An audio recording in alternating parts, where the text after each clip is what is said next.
Jerry Cooper viu um garoto correr até morrer durante um treino de futebol no reformatório Dozier.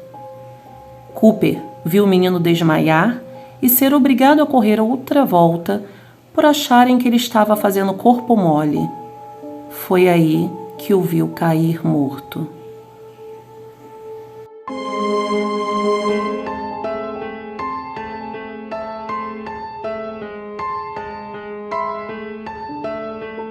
Hoje o canal Serial Crimes trará a história do reformatório Dozier, que foi palco de abusos psicológicos e físicos na cidade de Mariana, na Flórida, Estados Unidos. E vai ficando conosco, já deixe o seu like para saber mais sobre esse assunto. O reformatório Dozier foi fundado em janeiro de 1900 e permaneceu em atividade até 30 de junho de 2011. O local tinha como propósito não apenas corrigir jovens delinquentes, mas transformá-los em cidadãos honrados. A instituição recebia jovens acusados e presos por crimes que iam desde roubos até mesmo a mau comportamento. Chegou a abrigar até mesmo crianças de até 5 anos de idade.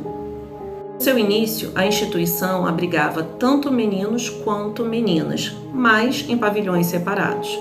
Mas em 1913, o reformatório começou a ficar apenas com os meninos, pois um outro reformatório foi feito para abrigar as meninas, então eles foram separados definitivamente. Após essa separação de gêneros, o reformatório era exclusivo de meninos, e foi então que começaram os registros de agressões vindas de lá.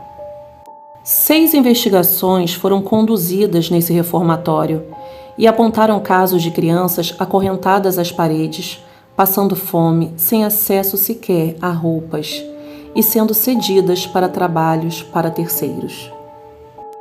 Naquela época, os funcionários do reformatório não se intimidaram por essas investigações, e os maus-tratos continuavam pelo próximo século. E os registros investigativos da instituição apontam que, em muitas ocasiões, os castigos foram longe demais, pois só entre os anos de 1900 e 1973, mais de 100 crianças morreram na Dozier School for Boys. Muitos dos casos sinistros que ocorreram no reformatório foram revelados graças a um grupo chamado White House Boys, que significa Meninos da Casa Branca. Esse grupo era composto por cerca de 100 homens que sobreviveram à estadia na instituição. Muitos dos sobreviventes relataram que haviam punições físicas como surras, espancamentos, que era muito comum, acontecia diariamente, a todo momento. E também não faltou acusações sobre abusos sofridos pelos detentos. O reformatório tinha por intuito reformar a personalidade dos infratores, mas muitos estavam ali não por ter cometido alguma infração, e sim por serem órfãos e não terem para onde ir. E, em sua grande maioria, os detentos não estavam ali por terem cometido erros gravíssimos.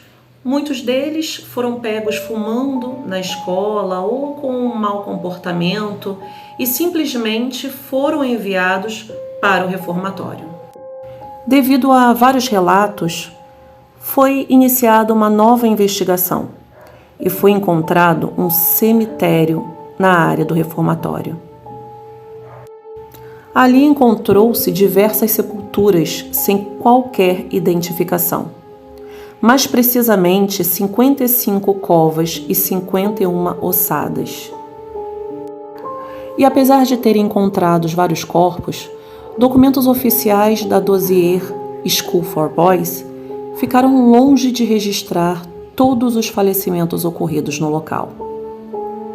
E dentre os registros, eles foram muito vagos em relação às causas das mortes. Porém, de acordo com relatórios, entre as formas mais comuns estão doenças como gripes e pneumonias, assim como afogamentos, traumas físicos ou incêndio. Foram também descobertas algumas mortes causadas por ferimento à bala, assim como um padrão de mortalidade mais alto entre os garotos que foram pegos depois de tentar fugir da instituição. Algo muito comum que ocorria era que as famílias dos falecidos só eram comunicados dias ou até mesmo semanas depois da morte dos meninos, não podendo sequer participar de seus enterros. De acordo com o relatório de 2016 da Universidade do Sul da Flórida, investigações realizadas por comitês legislativos descobriram que crianças de até 5 anos eram acorrentadas. O local era uma prisão. O próprio local interno em que eles ficavam possuía pouca ventilação e uma superlotação. Em 1914, um incêndio matou entre 10 e 12 pessoas que estavam trancadas em celas escuras, com grades nas janelas e portas, vigiadas por guardas armados. Dessa forma, não puderam escapar ao incêndio e ninguém tentou resgatá-las. Alguns anos depois, após o incêndio, psicólogos, funcionários e políticos denunciaram espancamentos brutais, maus tratos e isolamento.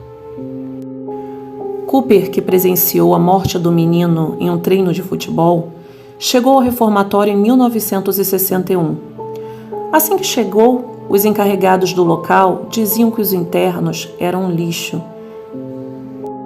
e costumavam castigá-los, mesmo que não tivessem feito nada. Cooper, que também era um interno, disse em relato que geralmente os encarregados batiam em todos eles até que o corpo ficasse roxo, deixando marcas nas nádegas e nas pernas. Ele dizia que viu muitos meninos espancados até sangrar, sangrando até mesmo através de seus jeans. Ele dizia que a vida ali era pior do que podia se imaginar, especialmente para as crianças pequenas. Ele dizia que nem sempre havia uma razão para as sessões de espancamentos, mas aconteciam frequentemente. A temida Casa Branca era um local que era utilizada como castigo, e Cooper alegou que eles levavam os internos a qualquer hora do dia ou da noite, tiravam-os da cama para simplesmente bater neles. O próprio Cooper foi levado 2 vezes à Casa Branca, uma por se recusar a jogar futebol e a outra por brigar com um trabalhador. Ele diz que em uma das ocasiões acordaram ele às 2 horas da manhã para levar para a Casa Branca. Bateram tanto nele que sua roupa ficou grudada na pele por causa das feridas. Ele dizia que a pele chegou a ficar preta e azul. Fizeram cortes da cintura até o joelho. Suas nádegas ficaram pretas por cerca de 3 semanas. Chegou a precisar de pontos, mas ele não recebeu. Essa tortura ocasionou mais denúncias por parte de quem ali estava, mas em nenhum momento houve qualquer condenação. Cooper também fazia parte do grupo Meninos da Casa Branca, o grupo de sobreviventes que denunciavam os abusos daquela instituição. Mas infelizmente esse grupo foi formado em 2009 e o promotor estadual da Flórida, encarregado de investigar o caso, disse que não era possível processar o caso depois de tantos anos. Até porque os trabalhadores que estavam naquela época já estavam mortos. Vários depoimentos levaram o Departamento de Justiça dos Estados Unidos a investigar e reconhecer os excessos cometidos na escola em 2011. Foi então que a instituição teve seu fechamento.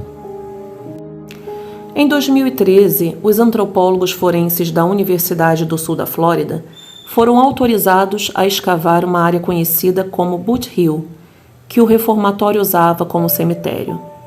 Como resultado, eles encontraram 55 túmulos e 51 ossadas.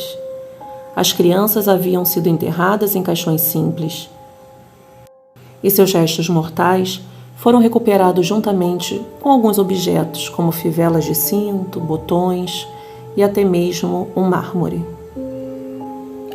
E apesar das escavações terem encontrado tantos restos mortais, os corpos de 180 meninos continuam desaparecidos e todo esse espancamento, toda essa dor, todos os abusos que as crianças sofriam a qualquer momento, diariamente, não vão ser resgatados.